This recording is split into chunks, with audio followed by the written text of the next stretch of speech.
Ang kwento na inyong maririnig ay batay sa totoong karanasan.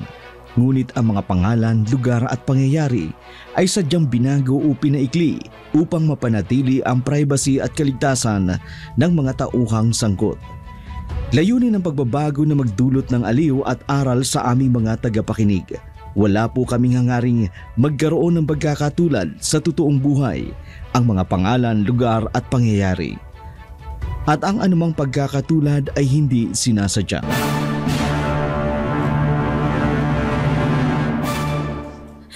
Dok! Dok! Pakiusap! Emergency po ito! Gamutin niyo po yung asawa ko! Pakiusap! Pakisunod lang po muna ng proseso. Kailangan niyo munang fill upan ng mga dokumento bago namin ma-admit ang asawa ninyo. Hindi niyo ba nakikita ha? Namibilipit na siya sa sakit! Gamutin niyo muna siya bago yung mga papirma niyong yan! Ma'am, mahalaga pong magkaroon tayo ng maayos na record para sa pangangalaga sa inyong asawa. Ano po bang nangyari? Sinugod po ng aswang ang asawa ko! Ano ho? Sinugod ng aswang ang asawa ko! Sinugatan ng matatalim na kuko ng aswang ang tiyan ng asawa ko! Akto na nitong kakainin ang lamang loob ng kanyang tiyan nang dumating ang mga tanod, kaya nasukluluhan siya. Ma'am, seryoso po ba kayo? Hindi po biro ang ganyang mga pahayag. Totoo po yun! Kaya sige na, nurse! Paki-admit na ang asawa ko!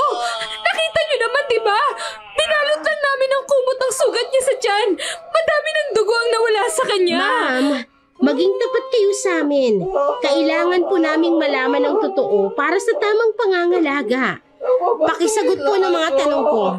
Ano po ba talagang nangyari sa asawa niyo? Anong mga sintomas ang kanyang nararamdaman? Sabi ko na nga ba, hindi kayo maniniwala. Aswang nga ang sumalakay sa kanya. Ma'am, hindi po biro ang kalagayan ng asawa mo. Kailangan niyo hong magsabi ng totoo. Hindi ako nagbibiro. Yun ang totoo. Sige ho, pakibayad na lang po sa cashier ang advance payment. At least 25% po ang kailangan ng pondo para sa operasyon. Agad po namin gagawin ang lahat na kanyang kakailanganin. Oras na may proseso na ninyo ang lahat ng mga hakbangin para ma-admit ang asawa ninyo. Nandoon po ang cashier sa unahan. Pagkatapos, dumiretso kayo sa butika ng ospital, sa sterile supply room, o kaya dun sa central supply room para maihanda nila ang mga kakailanganin sa kanyang operasyon. Sige na po, kumilos na kayo!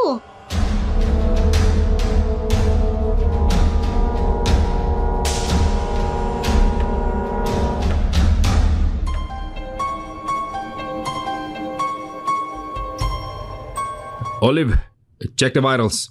Ang mga gagamitin ko, ihanda na. Opo, Doc. Nurse Olive, ang pulse rate, pakicheck. Okay naman po. Okay, simulan na natin. Doc, bumababa ang vitals niya. Mukhang delikado. Hindi ko kakayanin ng pasyente. Lubhang nawasak ang kanyang tiyan at hindi ko mapigilan ang pagdurugo. Doc, unstable na po. Itutuloy pa ba natin? Sige lang, susubukan ko pa rin. Doc, CPR, Doc? Negative. Time of death, 2:30 p.m.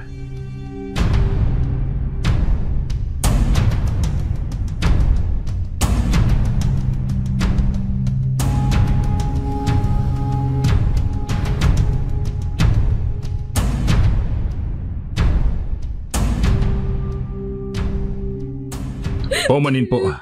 Ginawa na naming lahat ng aming makakaya. Pero hindi na kinaya ng asawa mo ang pinsalang kanyang natamo. Malabo na rin po itong mabuhay dahil sa internal bleeding. Nakikiramay po ako. Hindi totoo yan! Hindi pa siya patay! Huwag niyong iwanin ang asawa ko sa loob! Ano ba? Anong klaseng doktor ka? Bakit hindi mo siya magamot? Pasensya na po, Mrs. Asawa ko! Gumising ka! Gumising ka!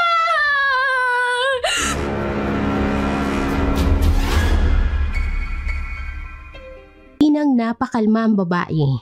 Inunawa ang sitwasyon at pinilit tanggapin ang katotohanan na wala na ang kanyang asawa.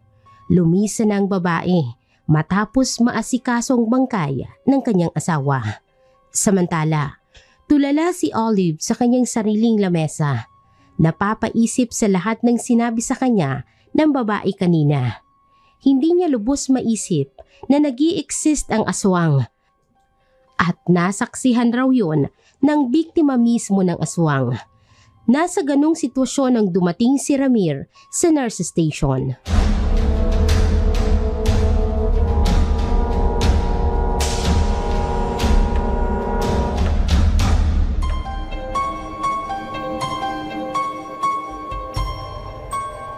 Kumusta naman ang araw mo ngayon? Alam mo, sa amin ang daming nangyari. Akala ko nga, madali lang ang maging nurse. Hindi pala. Kaya naisip ko, sa araw-araw na ginawa ng Diyos, normal na sa routine ng buhay natin, ang maraming katatakutan, iyakan, at kung ano-ano pa. Sa inyong department, anong ganap sa araw na to? Tamo tong taong to. Kanina pa ako nagsasalita eh. Uy! Olive! Ayos ka lang ba? Uy! Ay! Ano ba? Ano pong nangyari sa'yo? Bakit ka tulala? Ramir, pasensya na. Medyo na-distract lang ako. Bakit? May problema ba? Wala naman. Pero naalala ko lang kasi yung huling pasyente natin. Yung may sugat sa tiyan. Anong bago ron? Normal lang naman sa ospital ang namamatayan. Oo nga. Pero kakaiba itong sinabi ng asawa ng pasyente.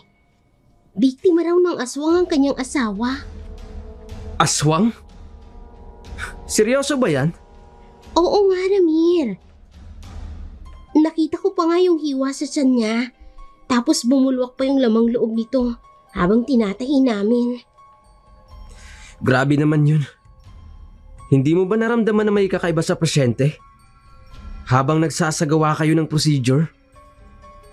Wala naman. Basta ang sabi sa akin ng asawa ng pasyente, biktima raw ito ng aswang. Pero hindi ako naniniwala. Sino ba naman kasing maniniwala na nag-i-exist ang ganyang nilalang dito sa mundo? Yung hiwa niya sa sikmura, hindi to kayang gawin ng isang ordinaryong tao. Halimaw lang ang maaaring gumawa ng ganito. Kapani-paniwala tuloy yung sinasabi ng asawang babae. Totoo man o hindi, ang mahalaga, ginawa niyong lahat para sa pasyente. Oo nga, yun na nga lang ang iisipin ko. Kahit sinisisi pa rin kami ng asawa niya sa pagkamatay nito. Mabuti na lang, andun si Doc Richard. Naging maayos naman ang lahat. Ikaw naman, puro ka Doc Richard. Ako ba? Wala man lang nagawa? Ano ka ba? Iba ka naman. Si Doc Richard, ang husay nun sa trabaho niya. Ikaw, isang mabuting kaibigan. Ewan ko sa'yo. Nakakatampo ka na ah. O sige, balik na ako sa pwesto ko. Kita na lang tayo mamaya sa bahay. Sige.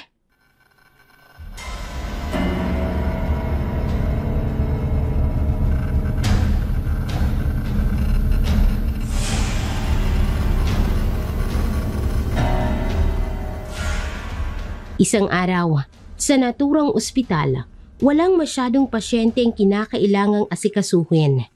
Dito nagkaroon ng pagkakataon ng doktor na masolong nurse sa kanilang work area.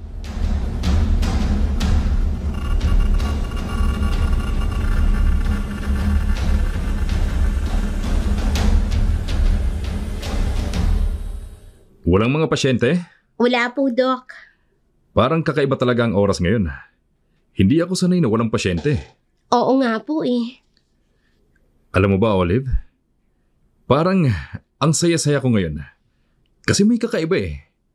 Paano kakaiba, Doc? Tahimik lang siguro kasi walang gaanong tao. Pero okay na rin yun.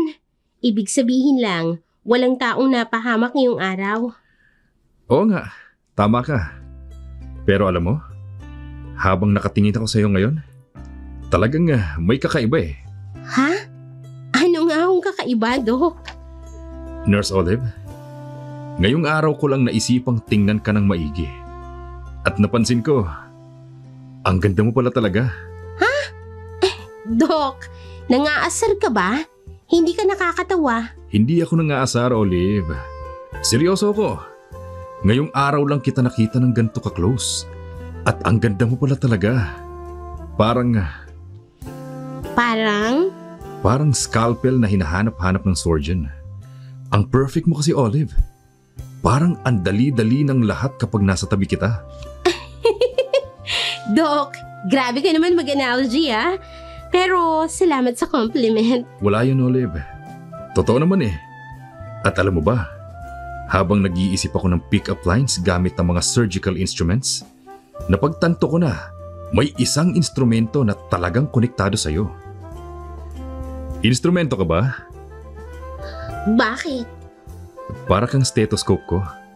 Dahil tuwing kasama kita, naririnig ng puso ko ang tibok ng iyong puso. Ay naku, Doc. Ang corny mo. Pero in fairness, natutuwa ako.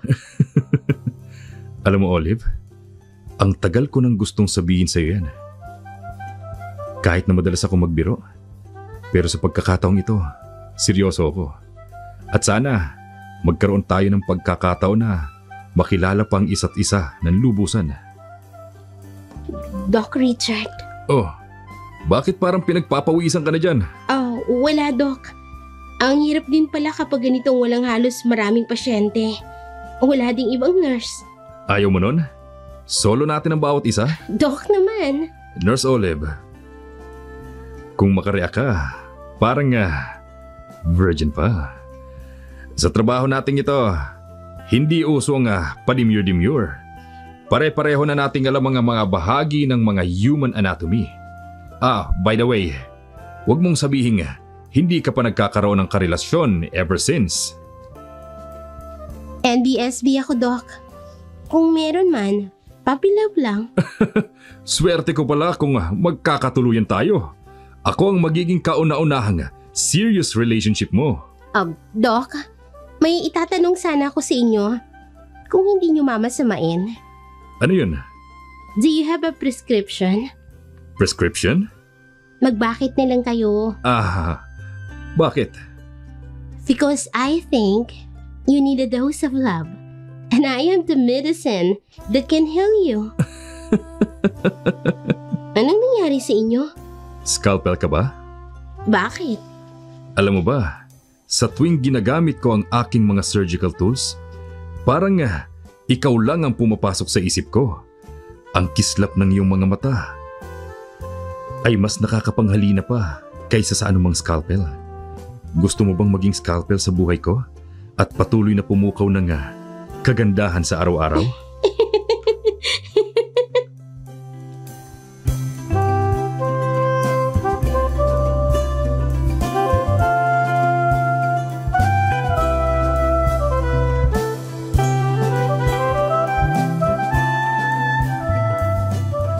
Ang palitan ng kanilang mga ngiti at tinginan ay nagpapahiwatig ng isang espesyal na koneksyon nila sa isa't isa. Wala mang kasiguraduhan, naging pagkakataon ng sandaling ito para makaramdam sila ng kapanatagan ng loob sa bawat isa. Palihim na nakaramdam ng kilig si Nurse Olive. Naisip niyang hindi naman pala mahirap pakisamahan ang kanilang bagong residenteng doktor. Kahit 1 linggo pa lang silang magkasama, ay parang matagal na silang nagkakaunawaan.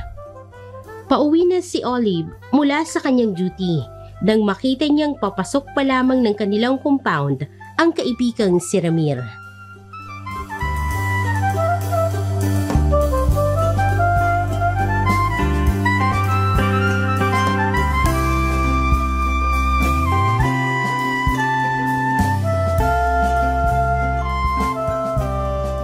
Sabi ko na nga ba ikaw yung bababa sa taxi.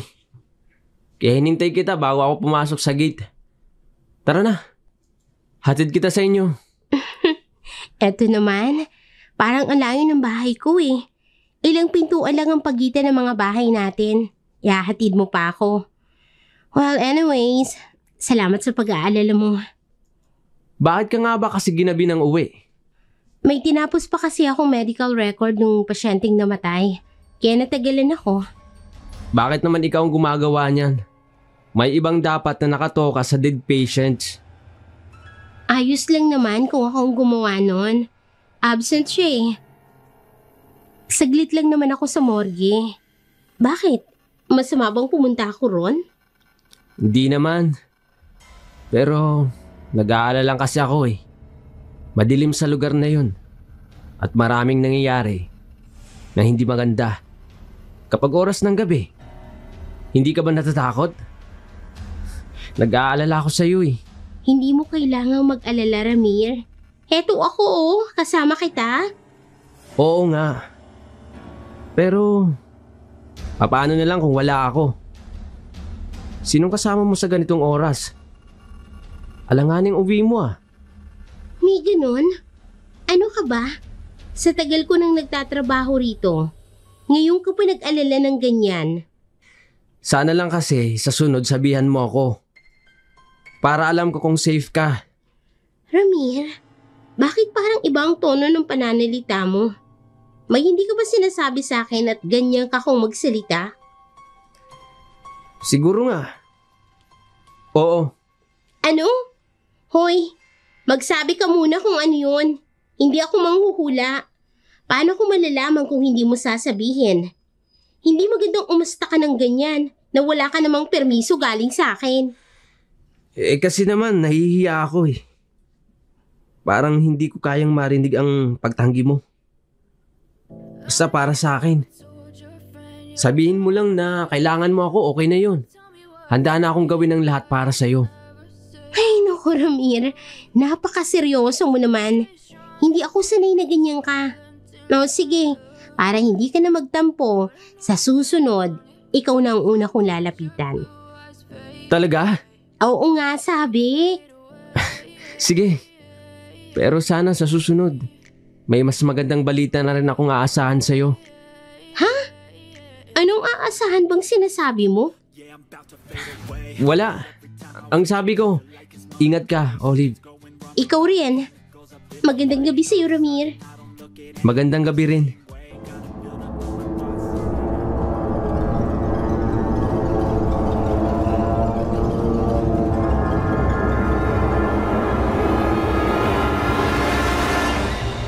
Wala sa hinuha ni Olive kung ano ba talagang umaandar sa utak ng binata.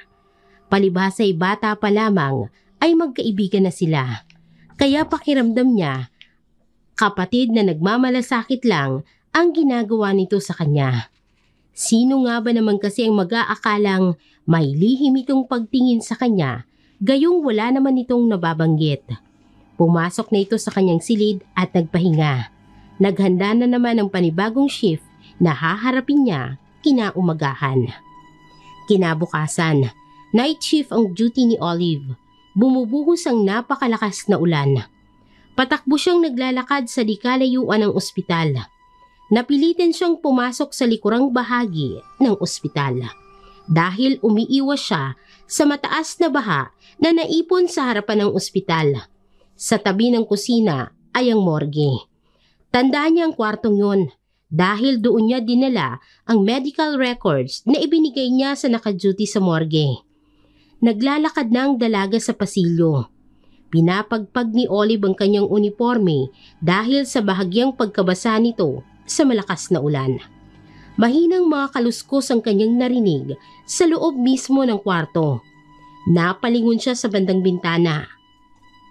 Pagtama ng isang malakas na kidlat sa labas, nakaaninag siya ng isang kakaibang nilalang na kumakain nang hindi niya alam kung ano.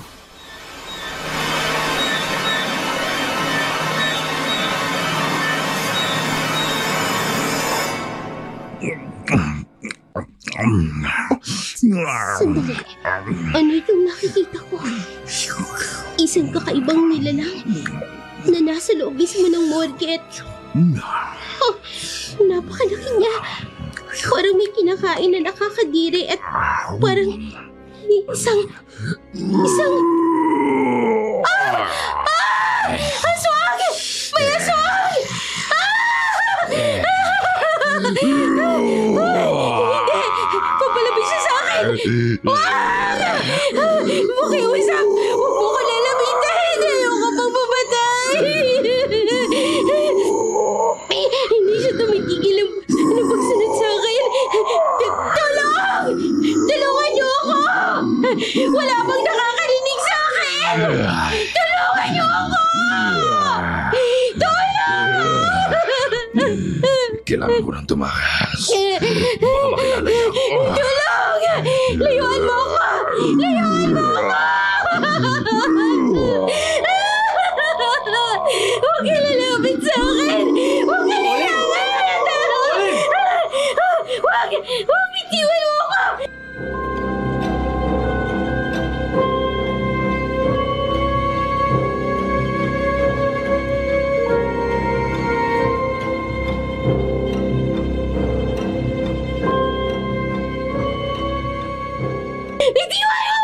Olive!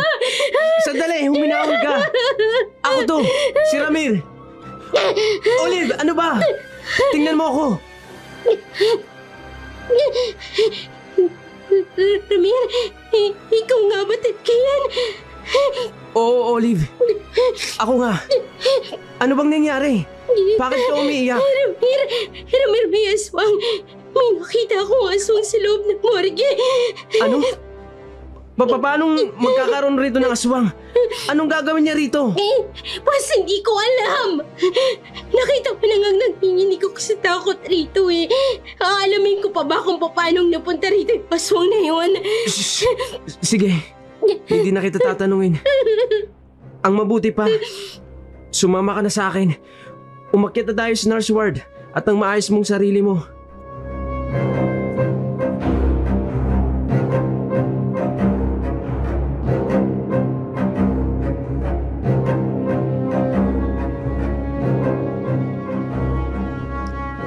Ano ba kasing ginagawa mo sa lugar na yun? Paano kung napunta sa morgue? Ano ka ba naman? Natural maulan. Sino ba naman kasing gugustuhin mabasa tayo ng baha sa harap ng ospital? Sana nagpahatid ka na lang kay Ramir. Para hindi ganyan. Napunta ka pa sa morgue natin ang wala sa oras. Tama na yan. Pwede ba, Lindo? Huwag mo nang awayin si Olive. Hindi niya naman gustong mapunta ron eh. Ang sisihin nyo, yung ulan at yung baha sa ospital. Hindi dapat mapupunta si Olive ron. Oh, anong kaguluhan to? Bakit umiyak si Olive? Paano ho itong si Olive?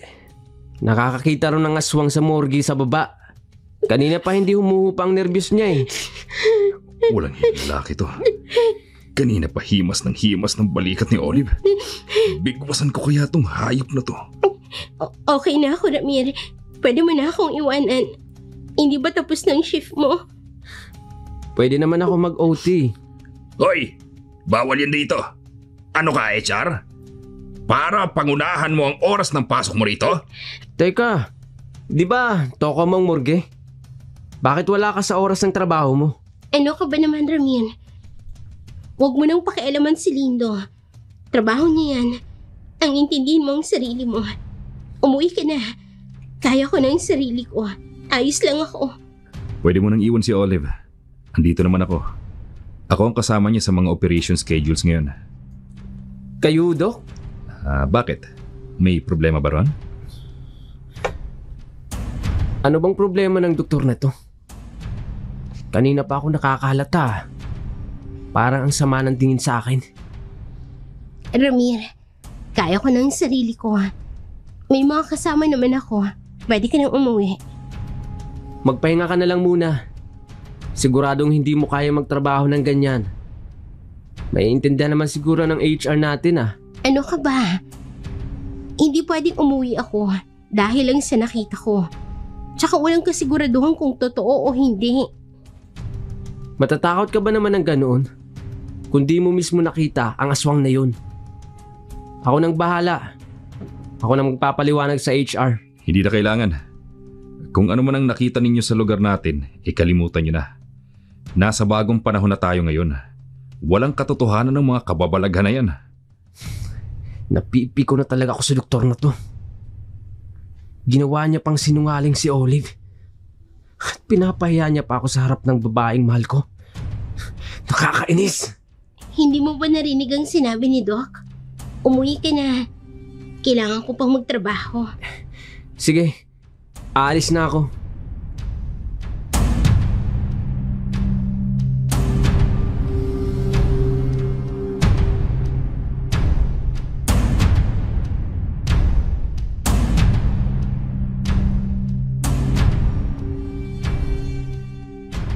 Olive Abihar, sumunod ka sa opisina ko. Yes po, Doc. Anong nangyayari sa taong ito? Bakit biglang uminit ang ulo at pinapatawag pa ako sa opisina niya?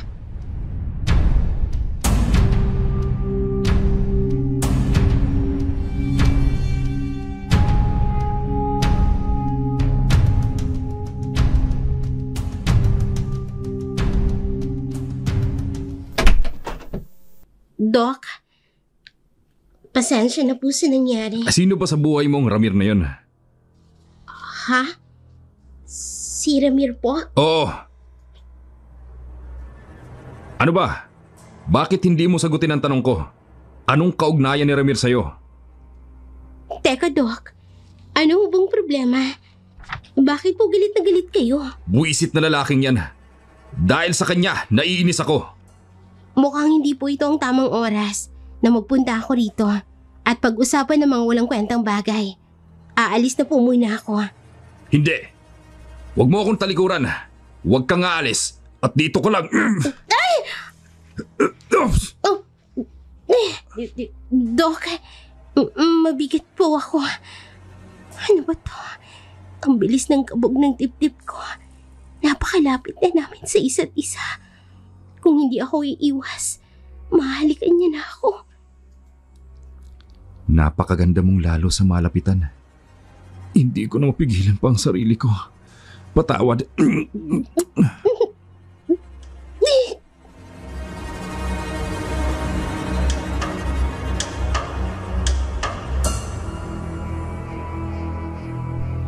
Isang gabing hindi na napigilan ng dalawa. Ang kauna-unahang pagkakataong maranasan ni Olive ang kanyang unang matamis na halik. NBSB ang dalaga at dahil ito ang unang pagkakataong may lantarang nagpahayag ng nadarama sa kanya, tuluyan na siyang nagpatianod sa init ng kanyang nararamdaman. Nakaramdam siya bigla ng guilt sa sarili. Ano na lang kayang sasabihin ni Ramir oras na malaman nitong nakikipaghalikan siya sa kanilang resident doctor. Aminin man niya o hindi, matagal na siyang may hinala na may gusto sa kanya si Ramir. Hindi lang nito kayang sabihin ng totoo dahil sa takot. Nabag-iba ang turingan nila sa isa't isa. Naging malikot na ang mga kamay ng doktor. Maski ito ay hindi na rin napipigilan ang init na kanyang nadarama. Hanggang sa mapatigil ito at biglang napahiyaw na umiwas sa dalaga.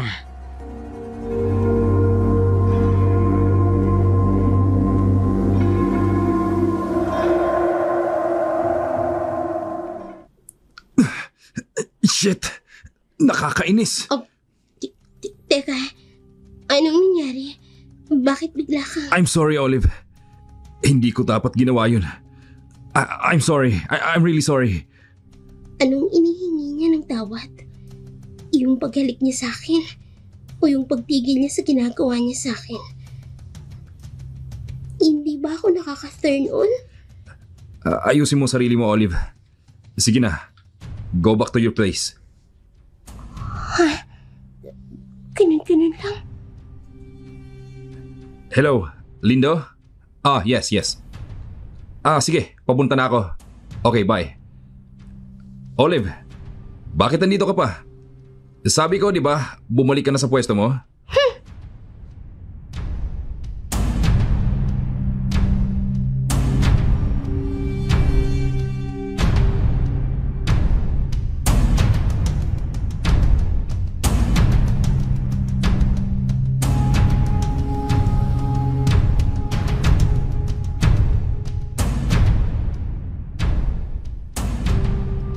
Pinahiya niya ako. Pakiramdam ko pinaglaruan niya lang ako. Tuwang-tuwa siguro siya sa naging reaksyon ko. Ang tanga-tanga mo, Olive. Bakit ang bilis mong pumigay? Buisit! Nakakainis talaga. Bakit ba sa tuwing napapalapit ako kay Olive, hindi ko mapigilan ang sarili ko? Napakabango niya. Nakakahalina. Nanabik ako sa mga labi niya. Sa buong katauhan niya. Pero natatakot ako. Baka sa sobrang pananabik ko, mag-iinit ang katawan ko at hindi ko na maitatago pa ang tunay kong katauhan. Ayokong dumating ang panahon na tuluyan niya akong iwasan.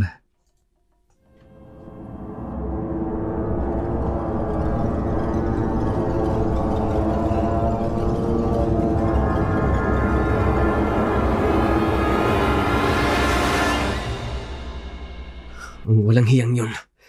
Nakakainis talaga. Parang may mali eh. Sa paraan pa lang ng pag-aali-aligid ng doktor na yun kay Olive. Parang may motibo na to. Shit! Ayokong isiping may gusto rin ito kay Olive. Kaya lang, mas maangas siya eh. Talagang meron eh. Hindi pwede to. Hindi ako papayag na maunahan ako ng doktor na yun. Kamakailan ka lang nakilala. Samantalang ako, matagal nang nanunuyo kay Olive. Nakakainis talaga. Hindi talaga ako mapakali. Ano yun? May tao sa gilid ng ospital.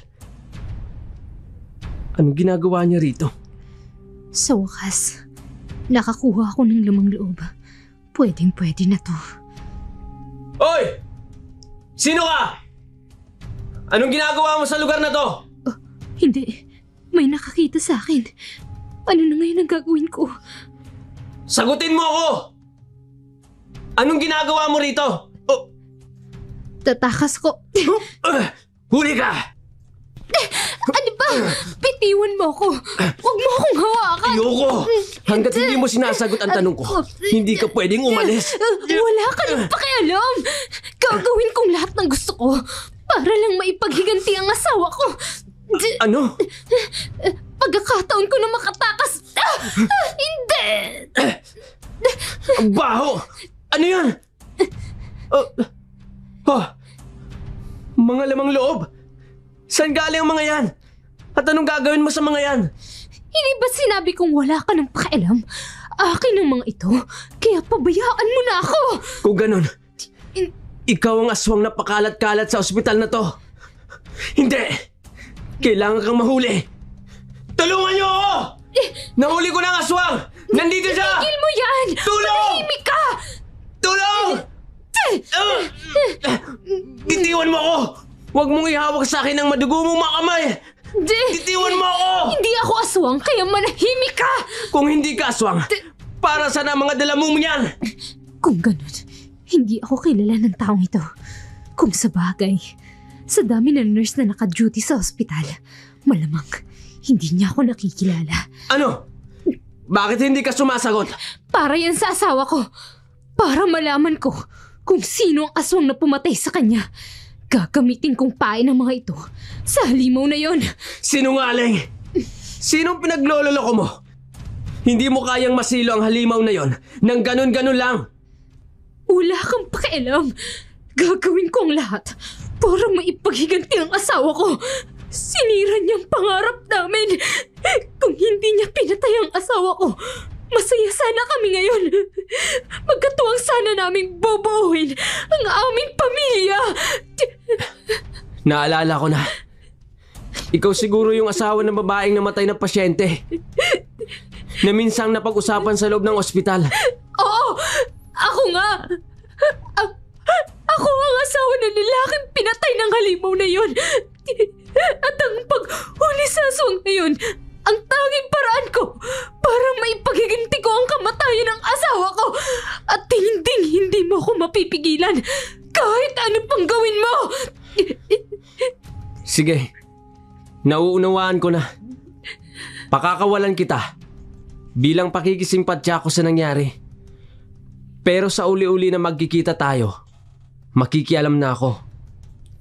Dahil baka sa susunod, dalawa na tayo natutugo sa halimaw na yon para maipaghiganti rin ang ginawa niya sa babaeng gusto ko.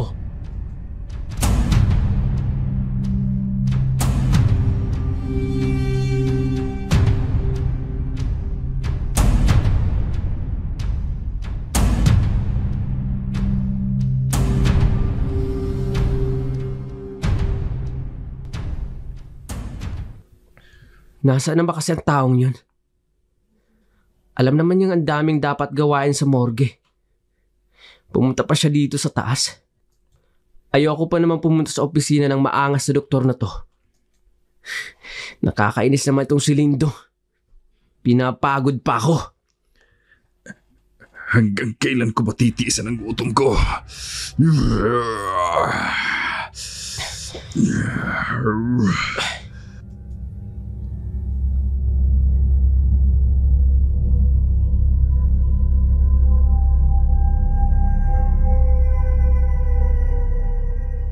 Teka, kakapasok lang ni Doc.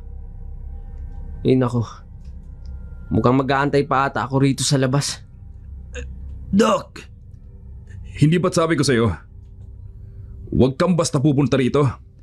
Ano na naman bang kailangan mo?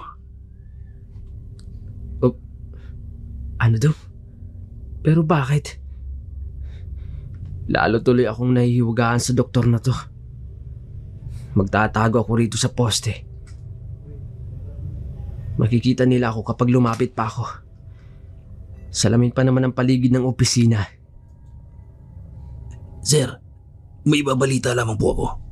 Hindi naman po ako magtatagal. Dalian mo na. Ayokong nakikita na lang pumupunta-punta ka dito sa opisina ko. Ang mga lagayan ko, may nakialam po. Ano? Paano nangyari yun? Akala ko ba, ikaw ang may hawak ng susi sa ibaba? Paano may nakialam? Siguro, nang minsan hindi ako nakapasok ng umaga, nang linisin ko ang mga kinalat niyong dugo. Nung isang gabi, hindi na ako nakabalik agad pagkatapos. Pasensya na po. Hindi na po mauulit. Dapat lang na hindi na maulit yan. Muntik pang may makakita sa akin. Kaya ayusin mo ang trabaho mo. Oras na may ibang makialam nito, ikaw nang isusunod kung tatanggalan ng laman loob. Lalo na ngayon, nagugutom na ako. Buisit! Anong lamang loob ang sinasabi nila? Gusto ko pang lumapit. Hindi ko masyadong maintindihan ang pinag-uusapan nila.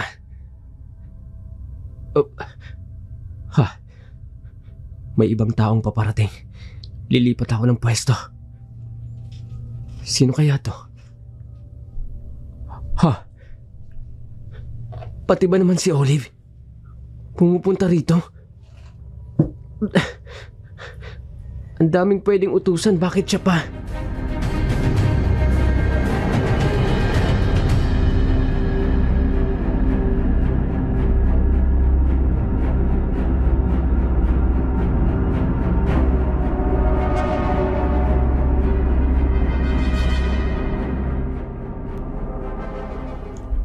Doc, excuse me po. Sandali lang.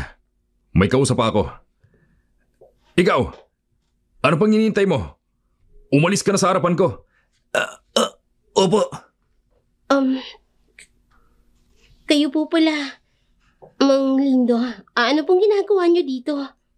Pasensya ka na, Nurse Olive, kung nainip ka. May sinabi lang akong importanteng bagay kay Doc. Babalik na rin ho ako sa ibaba. Sige po. Oh, ikaw pala, Olive. Anong problema? Halika sa opisina. Nako, hindi na po, Doc. Pumunta lang ako para sabihin may naghahanap po sa inyong pasyente. Nasa OPD po. Nagwawala po yung bantay.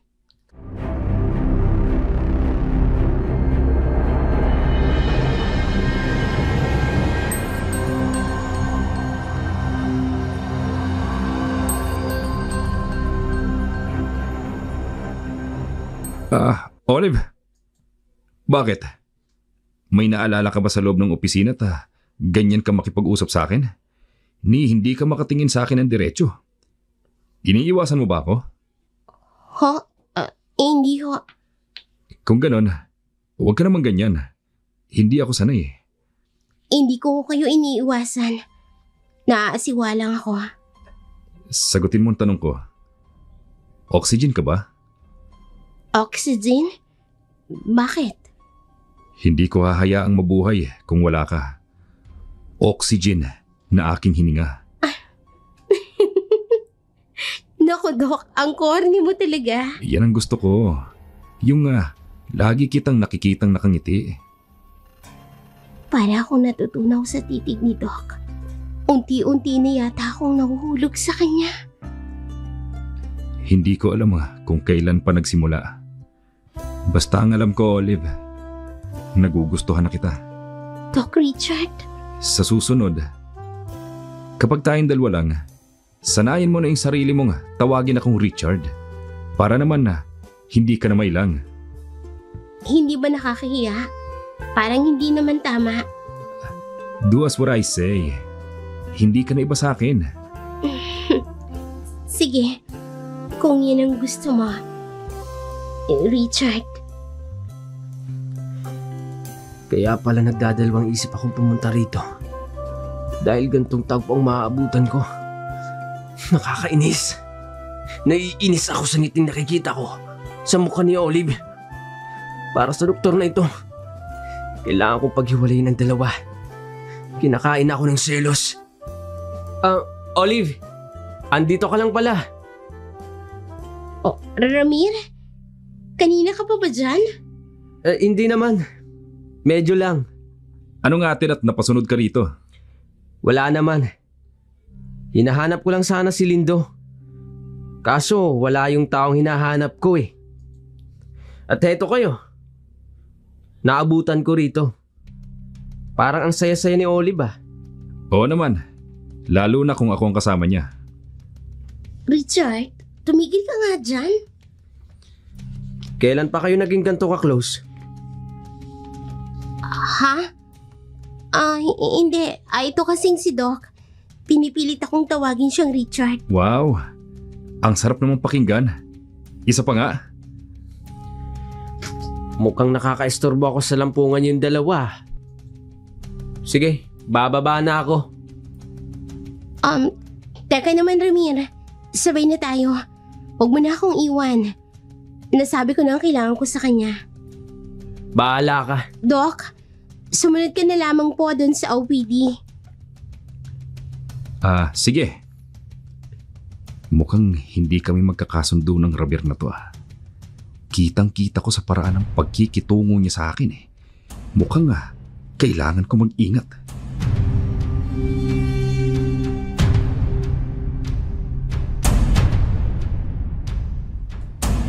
Iritableng iniwan ni Ramir ang dalawa.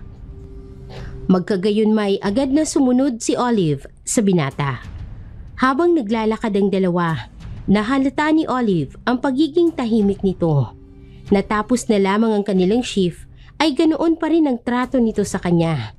Pakiramdam tuloy niya ay tuluyan na siyang binabaliwala nito. Lumipas pa ang ilang mga araw. Lalong naging malayo ang loob ni Ramir kay Olive. Dahilan para mas manggalaiti sa galit ang binata sa doktor. Sa likod ng pag-iwas niya kay Olive ay namuong isang maitim na balak para sa doktor na nasa una pa lang ay hindi pa niya tiyak kung papaano. Isang gabi, kabilugan noon ng buwan, pauwi si Ramir mula sa kanyang pagtulong bilang isang labor sa kanilang kapitbahay. Dala-dala ang isang pala. Hindi niya inaasahang makikita si Annie. Naglalakad mag-isa sa isang madilim na kalsada. Dala-dalang itim na supot na sa hinala niya ay mga lamang loob na kinuha noong nakaraang nakapanagpo silang dalawa. Sa kanyang kuryosidad, sinundan niya ito ng palihim.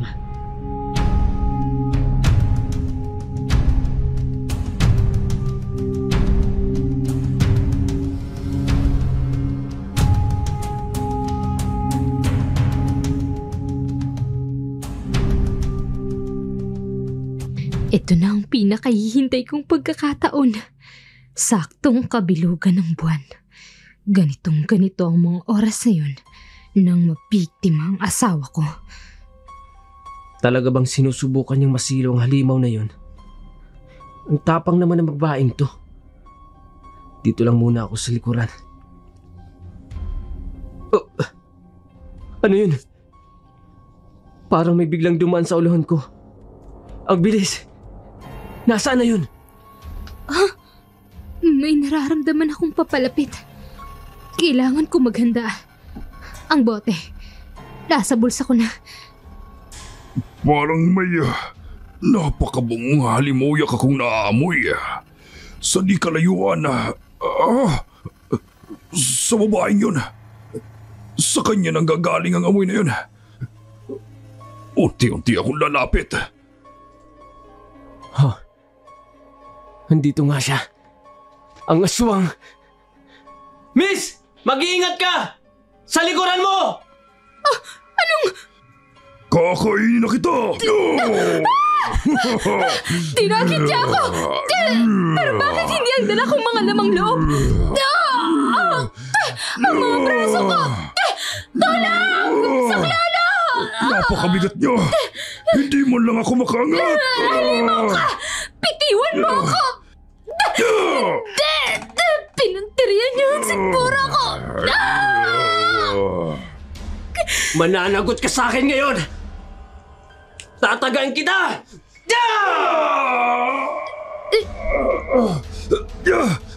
Ang likuran ko! Sino nga? Hindi ako mamamatay! Ikaw ang dapat mamatay!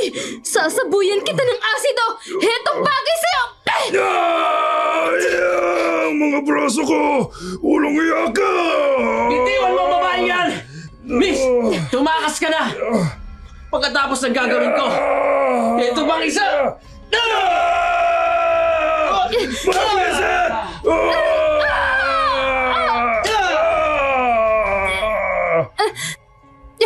Aray ko, ang balakang ko. Ang sama ng pagkakabagsak ko. Aray! Miss, ayos ka lang ba, ha?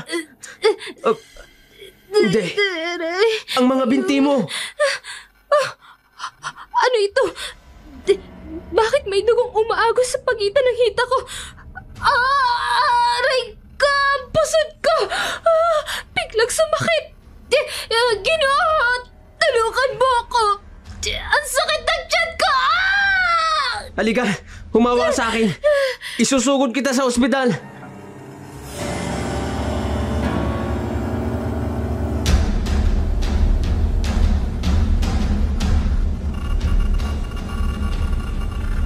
Buntis ka, misis. Anong sabi niyo? Bubuntis ako? Gumawa kayo ng isang hakbang laban sa halimaw na yon habang buntis kayo? Nang hindi nyo alam? Teka, ano bang sinasabi mo, Ramin? Anong halimaw? Ano ba talagang nangyayari rito? Kaya pala, hindi ang dala kong supot ang punteriya niya, kundi ang baby sa sinapupunan ko. Halimaw talaga siya. Paano mong nagawang ipahamak ang anak mo? Hindi ko ginusto yun. Hindi ko alam na buntis ako. Kung alam ko lang na hindi ko ipapahamak ang baby ko para lang sa paghihiganti ko.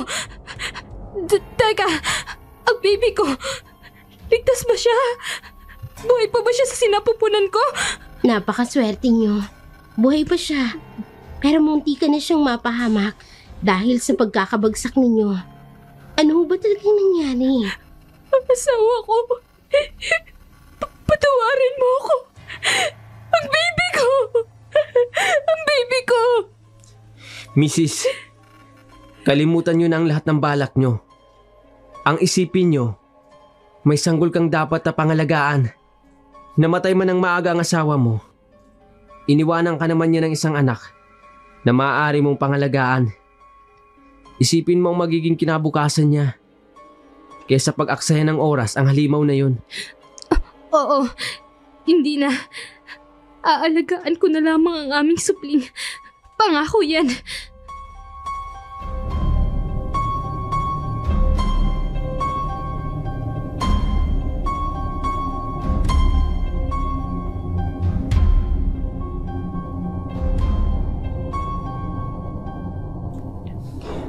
Ramir, ano ka ba? Kanina pa kita kinakausap. Hanggang ngayon hindi mo pa rin ako kinikibo. Hanggang kailan mo ako babaliwalain? Uuwi na ako. Bukas pang shift ko eh. Ikaw nang bahala sa mga pasyente. Ramir, ano bang problema mo? Bakit mo ba ako ginaganito? Sugatan ng aswang na yun.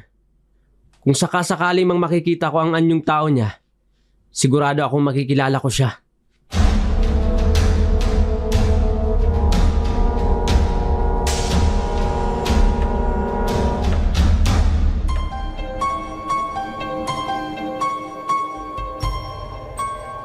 Bigla na atang paglipat ng resident doktor namin.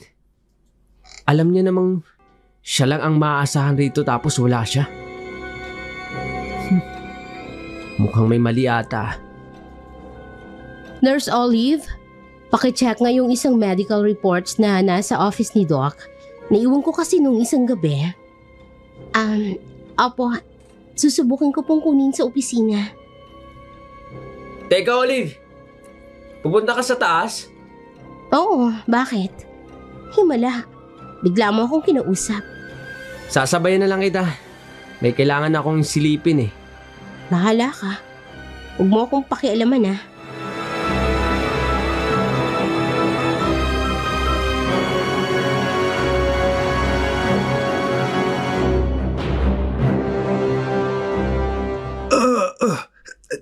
Dahan-dahan naman. Ano ba? Masakit. Saan naman ba kasi kayo nang galing, Doc? Paano nyo nakuha ang sugat na to? Wala kang pakialam. Trabaho mong intindihin mo. Lumakad na naman kasi kayo ng solo. Hindi nyo man lang ako niyaya. Manahimik ka. Munti ka na akong mapahamak sa'yo dahil hindi mo sinigurong walang makakapunta nun sa morgue habang kumakain ako. Kaya napilitan akong maghanap sa labas. Pasensya na po, amo. Ha? Doc Richard? Ang akala ko wala kayo. Kaya basta na lang ako pumasok. Oh, ha? Ano yan? Bakit may ganyan ka sa likuran mo? Anong nangyari sa inyo? Sinasabi ko na nga ba? Sinong may sabi sa inyong basta na lang kayo pumasok sa opisina ko? Lindo! Ang pintuan, ilak mo! Magmadali ka! Opo. Ayoko mang gawin to. Pero mukhang mapipilitan kami. Teka, hindi nyo kami kailangang ilak rito sa loob, Doc.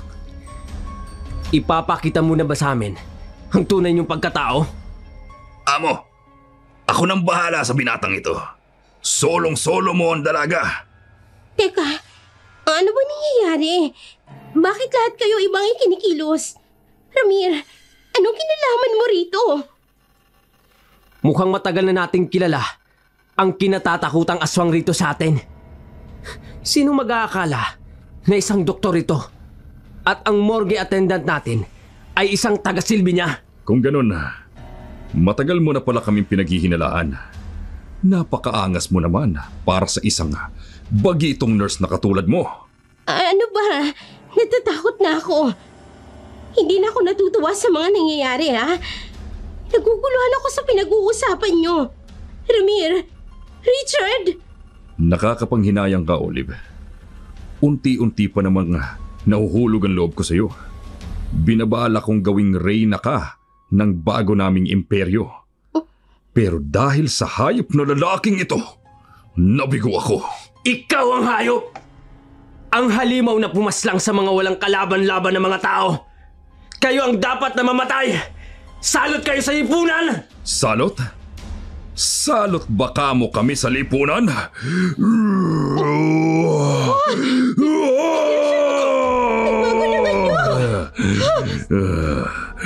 Ang salot na to ang papatay sa inyo! Ramir, mag-iingat ka! Papalapit siya sa'yo! Ramir! Hindi! Papalapit siya sa akin! Halika rito! Ano ba? Bitiwan mo ako! Indo, ano ba? Ramir, tulungan mo ako! Pakawalan mo ako, ano ba? Ayoko nga! Ako ang pagagalitan ni Amo! Kaya dito ka lang! Ano ba? Hindi ako papayag na bubunyag mo ang lihim ko! Kailangan kang mawala! Kinagat niya ako sa balikat!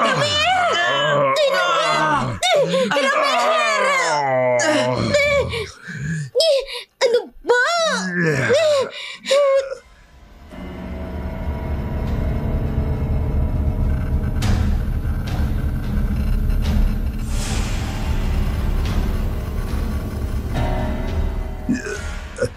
Manahimik ka! Dito ka lang! Ang balikat ko! Pakawalan mo akong hayop ka! Mamamatay ka! Mamamatay ka nga! Baw ng katotohanang pinakatatago ko! Bisit kang halimaw ka! Hindi ako papayag na mamatay ng walang gagawin. Takot kang malaman ng ibang lihim mo? Pwes! Ibubunyag ko sa lahat na isa kang halimaw na nagtatagong doktor! Aatras ako sa mga salamin ng bintana at doon kita pababagsakin. Anong ginagawa mo? Bakit mo ako tinutulak? Malalaman ng buong ospital ang lihim mo. Ipapakita ko sa lahat ang pinakatatago-tago mo. Itong bagay sa'yo! Ang sugat ko sa likuran! Muli mong pinatamaan! Hoy, Ramir! Napabagsak niya ang aswang sa salamin ng opisina. Kailangan ko rin kumilos. Tatapakan ko ang paa mo ng ganito. Apa ko! Ama! Iwan mo ako! Hali kayo. Mukhang may nangyayaring kaguluhan sa itaas. Bilisan ninyo, tingnan natin. Madali kayo. Hala, Walang hiya ka, Ramir! Amo! Ano na gagawin natin? Baka may ibang taong makakita sa'yo. Kumilos ka na. Tulungan mo ako. Hindi na tayo maaaring magtagal pa rito. Umalis na tayo. Masusunod po, Amo.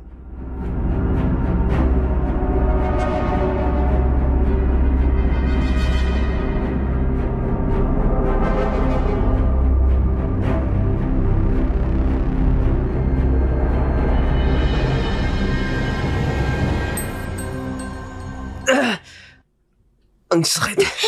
Balikat ko. Ramir, Diyos ko, duguan ka. Anong gagawin ko? Ramir! Oli, ano ba? Ano pa nga bang dapat gawin mo? Sandali! Natataranta ako eh. Ang daming dugong umaagos sa'yo. Hindi ko na alam kung anong uunahin ko. Olive, nurse ka. Baka nakakalimutan mo. Ramir naman, alam kong nurse ako. Pero yung makita ka na mismong ganito ang lagay mo, ano sa tingin mo, hindi ako matataranta? Teka, ano bang gagawin ko?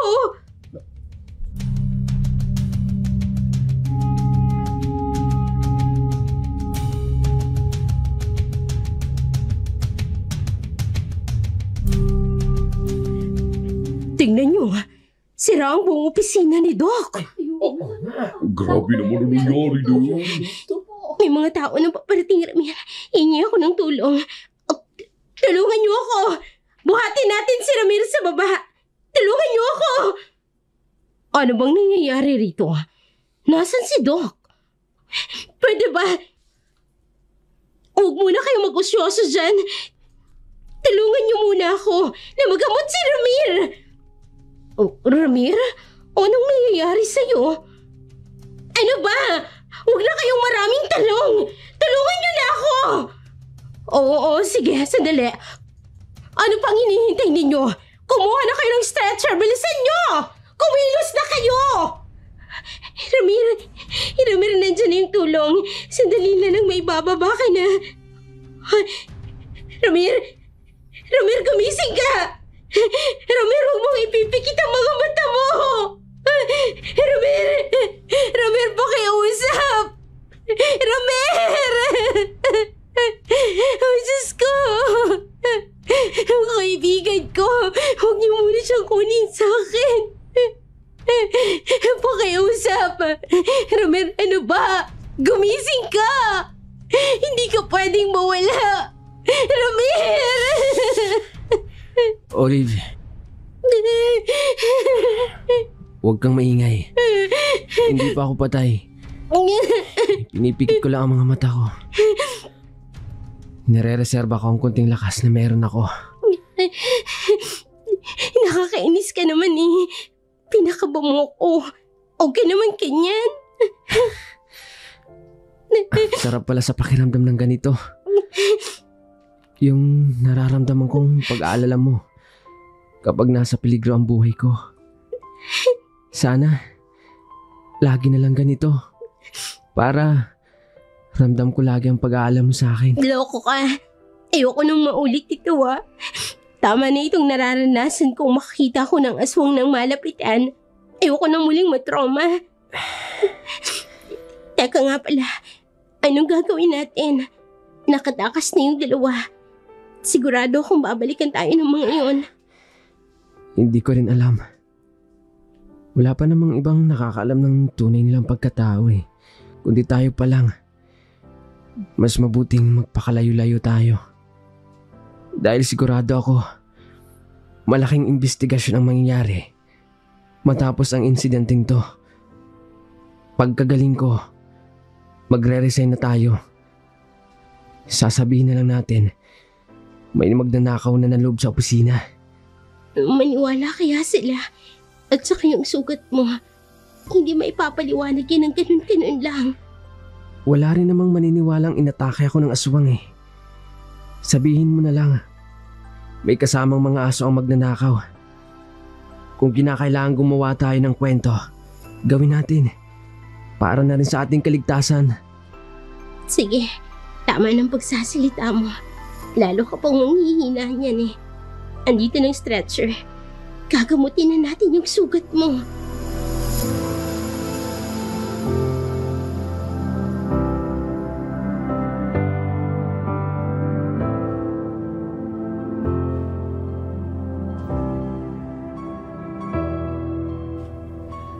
Nag-iwan ng maraming katanungan para sa buong ospital ang biglaang pagkawala ng bagong resident doctor at ng morgue attendant. Maging ang mga pulis ay nagpunta rito, takang-taka sa mga nakuha nilang mga ebidensya sa silid. Bukod kasi sa sugat na natamo ni Ramir, ay may mga nakita pa silang mga kakaibang mga bagay sa loob ng opisina. Hindi na sa amin sinabi kung ano ang mga ito. Basta't ang paliwanag lang sa amin ng mga pulis ay confidential ang mga nakalap nilang ebidensya. Si Olive naman ay labis na natroma sa lahat ng kanyang nalaman. Bukod sa inamin niyang muntikan ng makuha ng aswang ang kanyang loob, ay nagkaroon pa siya ng konting pagtatampo kay Ramir na sa bandang huli ay nagkapatawaran naman sa isa't isa. Lumipas ang ilang linggo. Unti-unti nang nakakabawi ng lakas ang binata. Kasabay rin ang sabay nilang pag-resign sa nasabing ospital. Sa ganitong paraan lamang ang kanilang naisip upang makalimutan ang isang karanasan sa isang aswang. Nangako sa isa't isa, hindi na kailanman mababanggit ang anumang tungkol sa aswang ng ospital para sa ikatatahimik ng buong ospital at para na rin sa ikatatahimik ng kanilang kalooban. Maraming salamat sa lahat ng masugid nating taga-subaybay ng Dark Shadow 101. Ang kwentong inyong napakinggan ay nag-iwan sa akin ng isang simpleng palaisipan. Mag-ingat sa mga taong magaling magbalat kayo.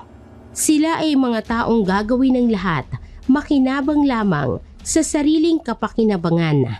Gagawin ng lahat kahit sa anong pamamaraan.